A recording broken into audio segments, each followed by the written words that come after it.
Welcome to the Restricted Handling Daily Intel Brief. This is what's been going on in China in the past 24 hours. The biggest story today is that China is showing more clearly how it intends to compete with the United States across multiple domains at the same time. The headline development is Beijing's progress toward a more credible nuclear deterrent at sea. But the broader picture is a country combining military modernization, space technology, diplomatic influence, and economic leverage into one larger strategy. The most significant update is China's submarine-launched ballistic missile test into the Pacific. The launch on July 6th was presented by Beijing as a routine military exercise, but the strategic importance is much larger. A nuclear submarine carrying ballistic missiles is valuable because it gives a country the ability to absorb a first strike and still respond. That second strike capability is the foundation of the nuclear deterrent systems maintained by the world's major nuclear powers. What makes this test notable is not just the missile itself. It is the fact that China appears to be moving from simply owning nuclear submarines to developing the operational skills required to use them effectively. The launch allowed Chinese planners to evaluate everything that makes these systems difficult: communication with submarines operating underwater, command and control procedures, missile performance, and the ability to coordinate a long-range strike from a hidden platform. Analysts believe the launch likely involved a Type 094A Jin-class ballistic missile submarine. There is still debate over whether China used the JL-2 missile or the newer JL-3. The JL-3 is particularly important because it is believed to have a longer range and potentially multiple warheads, which would further complicate U.S. and allied planning. The larger question now is whether China is moving toward a true, continuous at-sea deterrence posture, where submarines are routinely deployed and ready for nuclear operations. That is the standard maintained by countries like the United States, Russia, Britain, and France. China still faces challenges. Its current submarines are not considered as quiet or advanced as the newest American and allied platforms. Operating farther into the Pacific would also expose Chinese submarines to extensive tracking efforts from aircraft, ships, submarines, and undersea sensors. But Beijing is clearly investing in closing those gaps. And this nuclear development fits into a much larger Chinese concept of competition.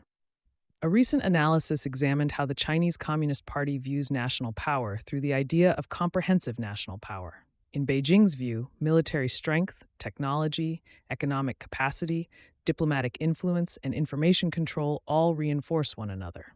That helps explain why China is advancing in several areas at once.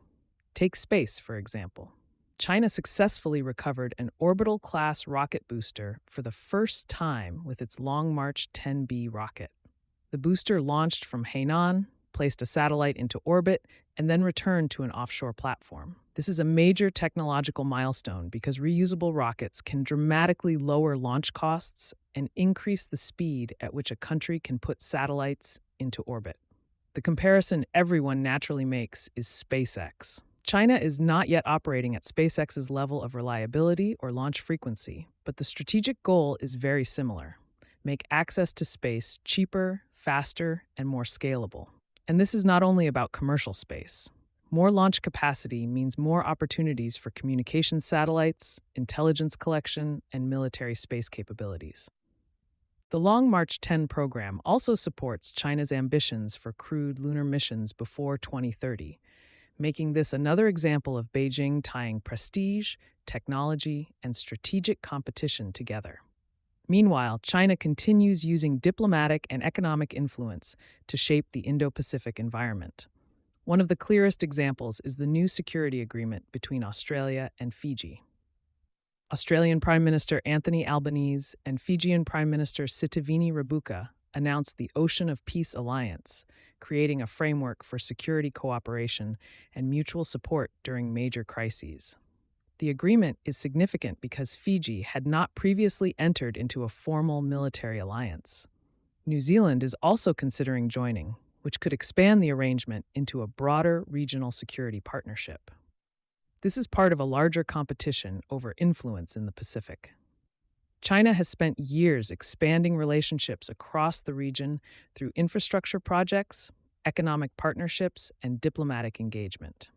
Australia and its partners are now trying to compete with a similar approach, combining security commitments with development assistance. The message from Canberra is that Pacific countries do not have to choose between economic development and security partnerships.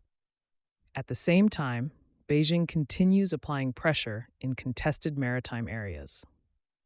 A decade after the Philippines won an international legal case challenging China's South China Sea claims, Chinese vessels still maintain control around Scarborough Shoal. Filipino fishermen say they have increasingly avoided the area because of encounters with Chinese maritime forces, including reports of water cannon use, interference with fishing equipment, and efforts to prevent access to traditional fishing grounds. The bigger strategic lesson is that legal victories do not always translate into operational control. China has demonstrated that it can use Coast Guard activity, maritime enforcement, and persistent presence to create realities on the ground, or in this case, on the water. Those actions are also contributing to deeper Philippine security cooperation with the United States, Japan, and Australia. Another development worth watching is China's growing use of historical and legal narratives to support maritime claims. Chinese scholars recently argued that the Batanes Islands, controlled by the Philippines near Taiwan, should be considered connected to China through historical, cultural, and geographic arguments.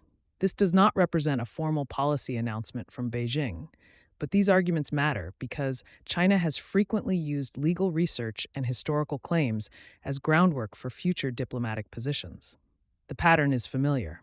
Establish the argument, build public support, and then increase political pressure. China also continues maintaining pressure around Taiwan. Taiwan reported Chinese aircraft, naval vessels, and government ships operating around the island over the latest reporting period. The important issue is not any single aircraft flight or ship movement. It is the continued effort by Beijing to normalize military and maritime activity around Taiwan while forcing Taipei to constantly respond. This type of gray zone pressure allows China to raise the costs on Taiwan without taking the dramatic step of open conflict. Finally, Xi Jinping met with North Korean Premier Pak Tae-song in Beijing. The meeting followed Xi's recent engagement with Pyongyang and comes as North Korea continues strengthening ties with Russia. Details from the meeting were limited, but the continued senior-level engagement shows Beijing remains focused on maintaining influence over North Korea during a period of increasing strategic competition in Northeast Asia. Thanks for listening and helping build this community. If you'd like to support the show, leaving a comment or sharing the episode helps more people find it. And if you want to continue the conversation, we publish a daily intel brief on Substack at restrictedhandling.substack.com with deeper analysis on Russia, China, Iran, the Middle East, and the DPRK. Have a great weekend. We'll see you next time.